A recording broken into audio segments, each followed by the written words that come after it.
And let's look at some other stories that are making headlines this morning. Chinese Premier Li Qiang says China and Europe should unite and provide stability amidst the global uncertainties. He's reported to have made the comments on the sidelines of the G20 Summit in Delhi. Li told the European Union Commission President Ursula von der Leyen that the hopes of the EU can provide a non-discriminatory environment for the Chinese firms to operate in Europe. For more on this summit, we now cross to our correspondent in New Delhi, Neha Poonia. Neha, good morning. Thank you so much for making time for us. Let's speak about the opening of the summit as well, quite a big one for India.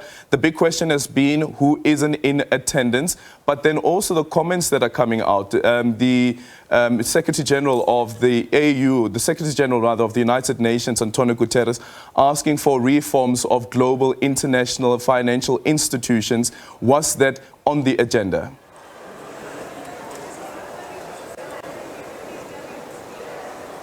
Absolutely. That was one of the things that India's host has driven discussions on, and in the joint declaration that was, some would say, surprisingly adopted and announced as adopted on day one, did make reference to that as well.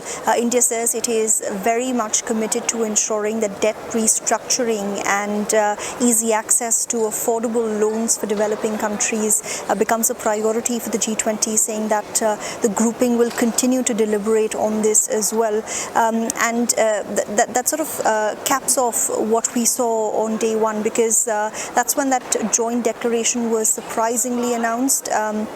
Most of us had expected that day one would just be a curtain raiser to a two-day event, but instead on day one we saw both the announcement of the African Union being formally inducted into the G20, as well as the adoption of what many have said is a watered-down joint declaration, which said that countries are saddened by the human suffering in Ukraine, but didn't name Russia as the aggressor in that war.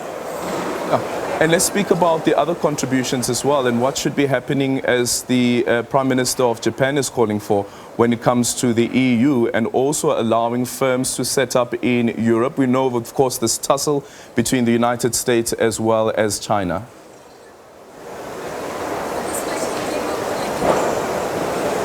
Absolutely. I mean, this was something that was expected to play out. We've seen this happen at other global summits as well, given how deeply divided the geopolitical stage is now, given the rivalries between the US, Russia, US, China, and India, China as well. Conspicuous by his absence at the summit was Chinese President Xi Jinping. He chose not to come in what many have called is a direct snub to host India, even though China has given no reason for Xi Jinping sending the country's Premier Li Qiang instead. But what we have seen is the Chinese Premier has held his own bilaterals at the sidelines of this summit, including the one with the chair of the EU, where he's urged the European nations to invest and work with China.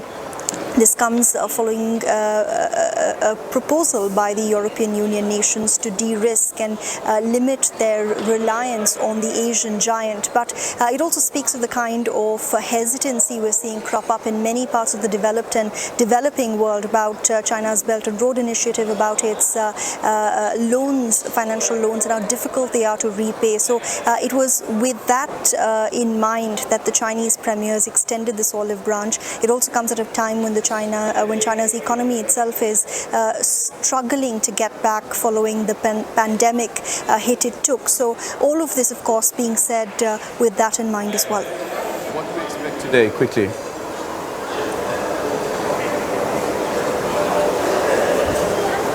Today is the final day of the session. Like I was telling you earlier, a lot of what we were expecting today has already happened yesterday, but there is a session that is currently ongoing, which is where leaders are discussing the future of the planet, and they're talking about climate change risks and policies to mitigate them. Interestingly, Joe Biden, the US president, has left early because he's headed to Vietnam for a brief visit, so he's not there.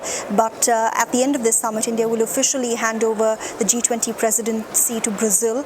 marking an end to its year-long presidency. But it's been a big win, experts say, for India, because it's really helped extend Mr. Modi's political presence outside of the country, and it will be a shot in the arm, they say, for him as well, because India goes to polls next year, and the sort of welcome he's seen and the kind of congratulatory messages that have come through from world leaders will be a big boon for him as he seeks a record third term next year.